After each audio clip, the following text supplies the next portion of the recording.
त्या ठिकाणी आपण क्वेश्चन नंबर 4 सॉल्व करणार आहे. In the figure given below what is the value of resistance X when the potential difference between B and D is 0. B आणि D या पॉईंटमध्ये जर पोटेन्शियल डिफरन्स 0 असेल तर अननोन रेजिस्टन्स एक्सची व्हॅल्यू आपल्याला या ठिकाणी फाइंड करायचं. तर या ठिकाणी आपल्याला सर्किट पण दिलेले आहे.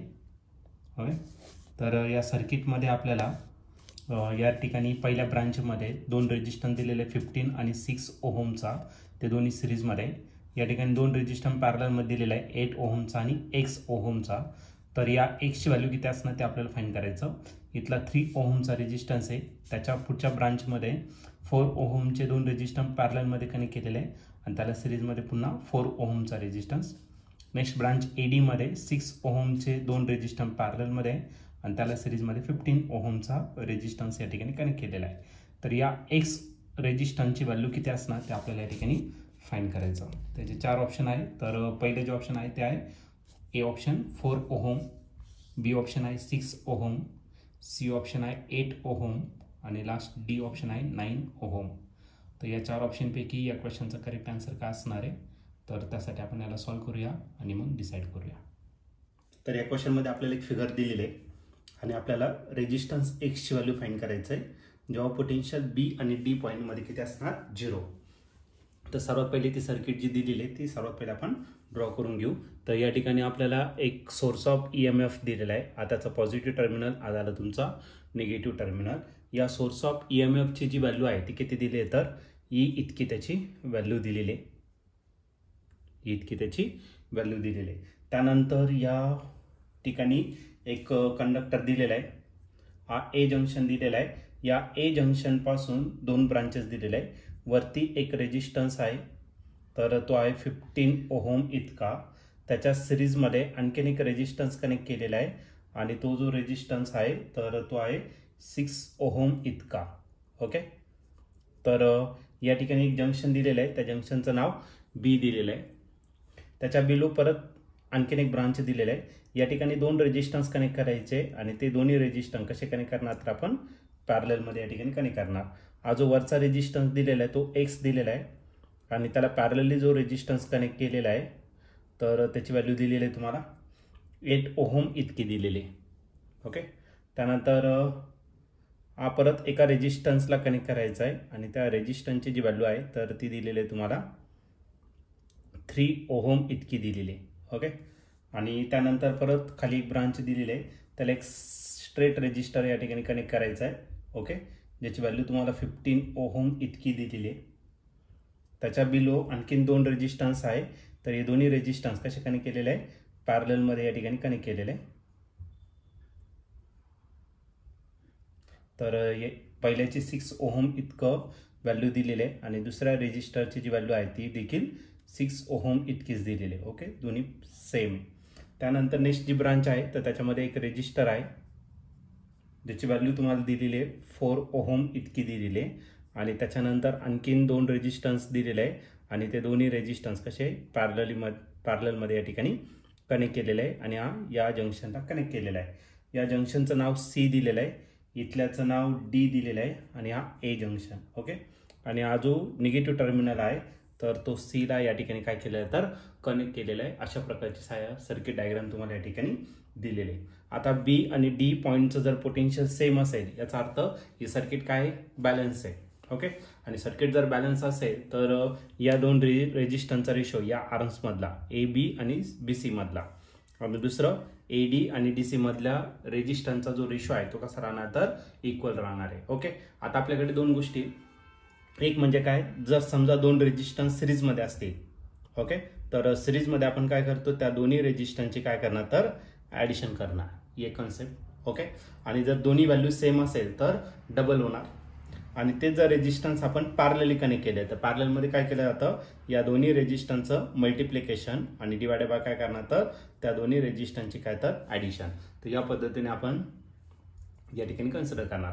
आता एवढे रेजिस्टन्स आहे तर या सगळ्या रेजिस्टन्सला आपण काय करणार आहे रिप्लेस करणार आहे आणि त्याला एकाच रेजिस्टन्सने किंवा एका आरमध्ये फक्त एकच रेजिस्टन्स या ठिकाणी आपण काय करणार तर सिलेक्ट करणार आहे, कन्सिडर करणार. ठीक आहे, तर आपल्याला दोन कॉन्सेप्ट माहिती आहे, जर सिरीजमध्ये असेल तर ॲडिशन करतो आणि पॅरललमध्ये असेल तर रेसिप्रोकल घेऊन त्यांची ॲडिशन करतो. आता हे दोन रेजिस्टन्स जे आहे ते कसे आहे सिरीजमध्ये. मग सिरीजमध्ये मी या दोघांची काय करणार ॲडिशन. तर पहिला रेजिस्टन्स आहे 15 ओहमचा, दुसरा आहे किती 6. 15 + 6 जर केला तर तो येणार आहे 21. ओके, माझा जो रेजिस्टन्स आहे ए बी मधला तो किती झाला तर 21 ओहमचा या ठिकाणी झाला.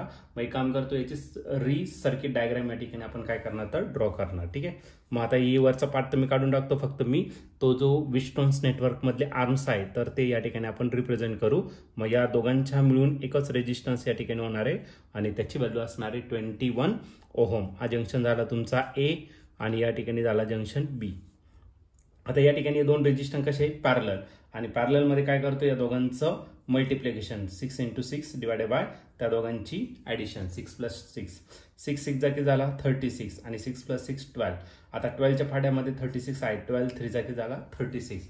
एकदम सिंपल. जर दोन्ही रेजिस्टन्स सेम असेल, जितका रेजिस्टन्स असेल पॅरलल मध्ये तर त्याचा हाफ करायचा. आता 6चा हाफ किती होणार आहे 3. ओके, मग 3 आणि हा 15. ओके, तर टोटल जो रेजिस्टन्स असणार आहे या ब्रांचमध्ये एडी मध्ये तर जो झाला 15 आणि हा झाला 6 आणि 6 पॅरलल वाला तो झाला 3.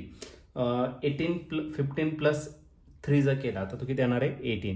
मग आता नेक्स्ट जो ब्रांच आहे तर त्या नेक्स्ट ब्रांचमध्ये आपल्याला एक रेजिस्टन्स भेटणार आहे आणि या रेजिस्टन्सची जी व्हॅल्यू आहे ती किती असणार तर 18 ओहम इतकी असेल.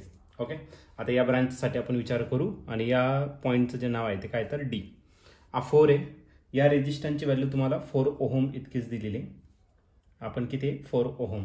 आता दोन 4 ओहमचे म्हणजे या दोघांचं मिळून किती होणार आहे 2. ओके, आणि हा परत 4. मग या दोघांची आपल्याला काय लागेल ॲडिशन. 4 + 2 किती झाला 6 झाला. मग जो नेक्स्ट आर्म दिलेला आहे तुम्हाला तर त्यामध्ये जो रेजिस्टन्स असणार आहे तो असेल तुमचा 6 ओहमचा आणि हा जो जंक्शन आहे तो काय झाला तर सी झाला. ओके, आता याच्या पुढे 3 ओहमचा आहे आणि दोन रेजिस्टन्स कसे पॅरलल आणि पॅरललमध्ये आपण काय करतो दोघांचं मल्टिप्लिकेशन म्हणजे काय आला 8x आणि त्या डिवायडेड बाय दोघांची काय तर ॲडिशन आणि हा 3 ओहमचा त्याला सिरीजमध्ये. मग एवढा रेजिस्टन्स त्या ठिकाणी आपल्याला काय करायचा कनेक्ट करायचा.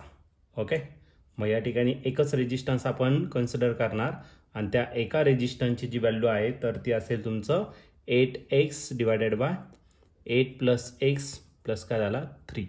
ओके, एवढा रेजिस्टन्स या ठिकाणी असणार आहे. आता आपल्याला काय करायचं याला फक्त सिम्प्लिफाईड करायचं. आता ही सर्किट बॅलन्स आहे. बॅलन्स कंडिशन जर घेतलं तर या दोन रेजिस्टन्सचा रेशो इज इक्वल टू या दोन रेजिस्टन्सचा रेशो. मग इथला जो रेजिस्टन्स आहे बाय बॅलन्स कंडिशन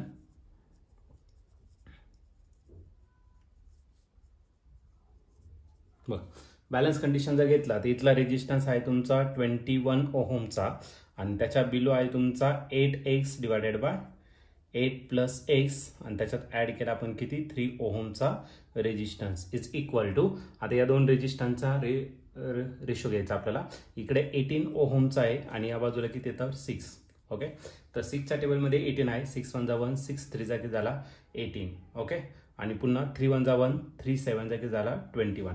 मग 1 ला याने जर मल्टिप्लाय केलं तर जसंच्या तसं तिकडे ट्रान्सफर होणार आणि इकडे किती राहणार 7 राहणार. ओके, म्हणजे 7 इज इक्वल टू आपला भेटेल इकडे किती 8x divided by 8 + x plus करायला 3. +3 आहे इकडे काय करा तर मायनस करा. मग 7 - 3 इज इक्वल टू काय भेटेल आपल्याला 8x डिवायडेड बाय 8 + x. 7 मधून 3 जर गेला तर किती उरणार 4 आणि हा राहिला तुमचा 8x डिवायडेड बाय 8 + x. याला इकडे घेऊन टाकू आपण 8 + x आणि हा 4 इकडे घेऊन टाकू. तो झाला 8x डिवायडेड बाय 4. 4 1 = 1, 4 2 जागी झाला 8. ओके, मारायला 8 + x is equal to 2x. Plus x इकडे काय करा मायनस करा. मग 8 is equal to 2x - x.